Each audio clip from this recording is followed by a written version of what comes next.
बहुत सारे प्रोजेक्ट्स हैं। इनफैक्ट पिछले 7-8 महीनों में जो श्रीनगर स्मार्ट सिटी प्रोजेक्ट में जितनी भी हमारे पास फंड अवेलेबिलिटी था उस सब के अराउंड जो है 100% कंसेप्चुलाइजेशन प्लानिंग जो है डीपीआर प्रिपरेशंस की गई, टेंडरिंग भी की गई और हमने मोस्टली हमारे सारी प्रोजेक्ट्स इस समय अलॉटेड हैं।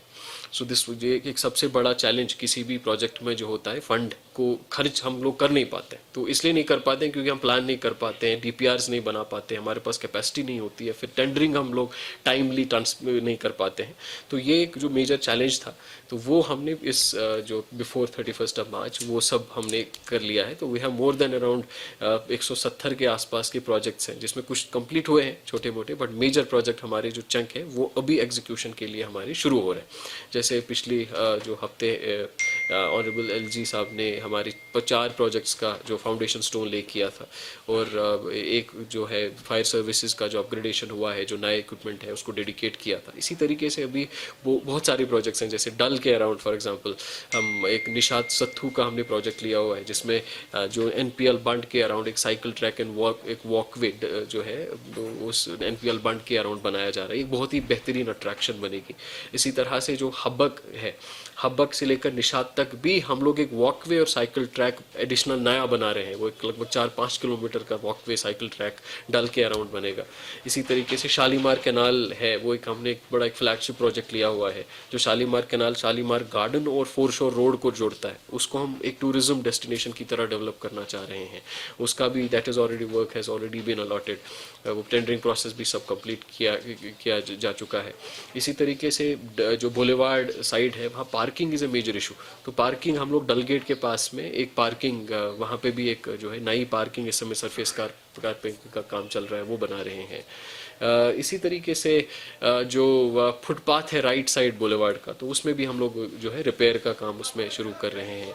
दूसरा चूटकुल एरिया है, जब हम डल गेट के पास पहुंचते हैं, मेरे ख्याल से शहरी श्रीनगर और पूरे डल लेक के एरिया का मेन जो फेस है, डोर, वही डल गेट का एरिया है। तो चूटकुल के अराउंड भी हमने पूरे 2-3 प्रोजेक्ट्स लिए हुए हैं। एक हम चूटकुल के अराउंड जो वॉकवे है पूरा माइसुमा तक इसको, सो जो हमारा डल गेट है, डल गेट से निकलते हुए चूटकुल के साथ साथ चलते हुए बराबर माइसुमा तक एक और वॉकवे और साइकिल ट्रैक हम बना रहे हैं। फिर हमारे वहाँ चिनार बाग है, जो चूटकुल के बिल्कुल आइलैंड टाइप बड़ा खूबसूरत सी जगह है, लेकिन इसको ओपन अप नहीं किया गया। उस चिनार बाग को हम रीडेवलप कर रहे हैं, उसका भी हमने टेंडर फ्लोट कर दिया है। फिर उस चिनार बाग और ये जो चूटकुल के अराउंड इसको कनेक्ट करने के लिए वहाँ लगभग 8 वुडन ब्रिजेस नए बनाए जा रहे हैं। तो उस पूरे एरिया को भी एक्टिवेट किया जा रहा है, उस पूरे एरिया को भी इम्प्रूवाइज किया जा रहा है। इसी तरीके से जो डल गेट का जंक्शन है और डल गेट से गोजवारा जो रोड है, इस रोड को हम ओल्ड सिटी या शहर खास की तरफ का एक मेन एक्सेस बना रहे हैं। तो इसकी इम्प्रूवमेंट का भी हमने प्रोजेक्ट लिया हुआ है इस एरिया में। तो कुल मिला के बहुत सारे प्रोजेक्ट्स हैं। ये तो सिर्फ मैं डल के प्रोजेक्ट्स का जिक्र कर रहा हूँ। इसी जो हमारा बाकी जो है एबीडी एरिया है, लाल चौक है, या जो हमारा सीबीडी एरिया है, लाल चौक, रेजिडेंसी रोड, पोलो व्यू, रेजिडेंसी रोड को भी हम वापस से नया बना रहे हैं। उसको भी अंडर जो है जो भी यूटिलिटीज़ हैं, पावर लाइंस को अंडरग्राउंड कर रहे हैं। उसमें proper uniform carriage, footpaths proper, green spaces proper, lighting proper, वो सब चीज़ें, वो सब प्रोजेक्ट एमए रोड पे इसी तरीके से इंप्रूवमेंट कर रहे हैं।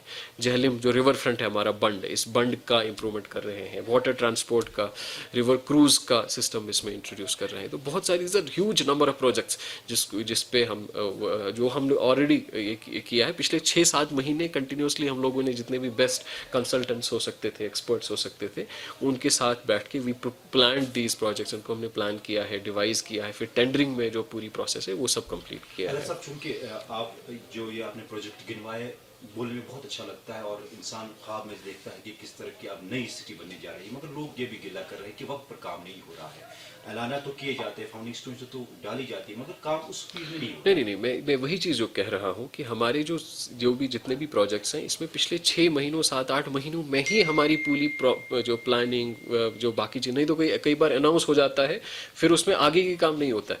But smart Srinagar smart city को, in fact we recently got an award precisely for this reason also, कि हमारे जितने प्रोजेक्ट्स हैं हमने सब प्रोजेक्ट्स को कंसेप्चुलाइज, प्लान और टेंडर आउट करके अलॉटमेंट भी कर दी है।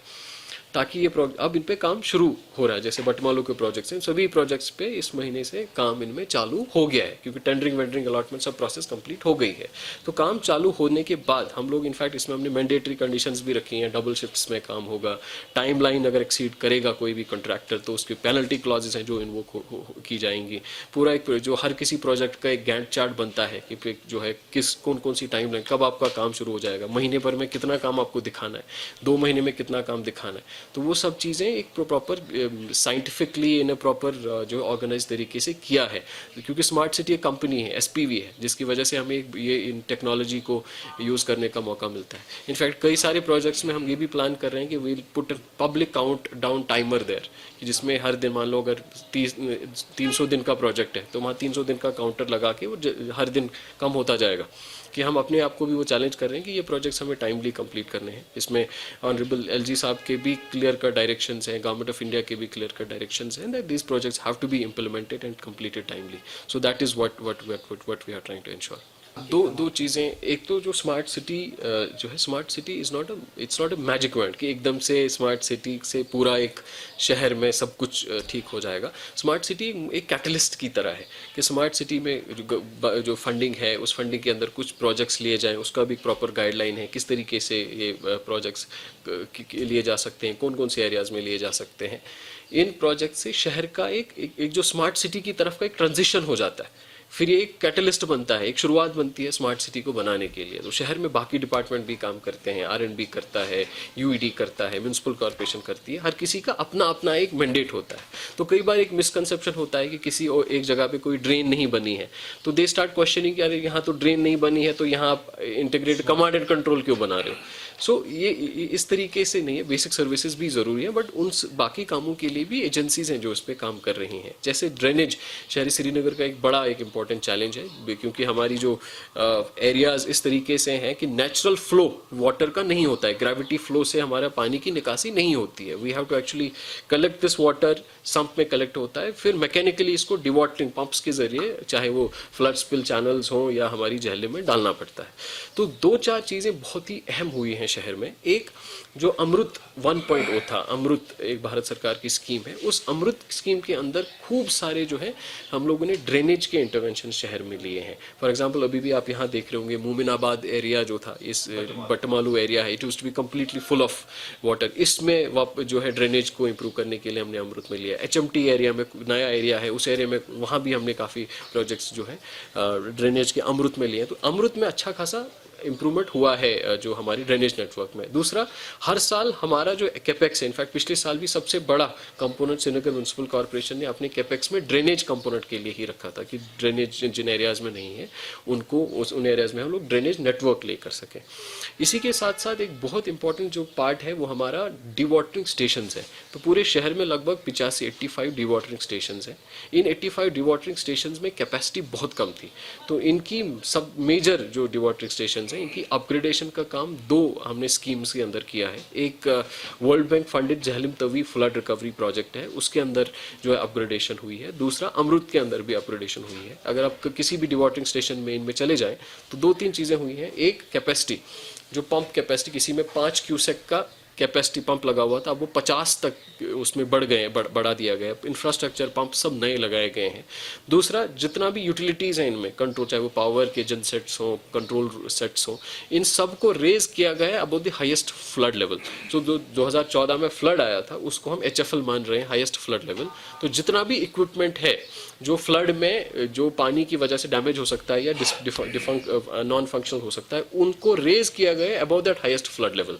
तो वो पूरे जो डिवाटरिंग स्टेशंस नए बनाए गए हैं वो नए सबमर्सिबल पंप्स हो सकते हैं। अगर खुदा न खास्ता इतनी 2014 लेवल का भी फ्लड हो तब भी ये डिवाटरिंग स्टेशन फंक्शनल रहेंगे, बंद नहीं हो जाएंगे, क्योंकि ये जो जितना भी इसमें एसेंशियल इक्विपमेंट है, चाहे वो डीजल जेनसेट्स हैं, चाहे वो कंट्रोल पैनल्स हैं, वो सब उस HFL के ऊपर किए गए हैं। तो इस समय हमारे 85 डिवाटरिंग स्टेशन हैं, उनकी मैसिव लेवल में अपग्रेडेशन हो चुकी है।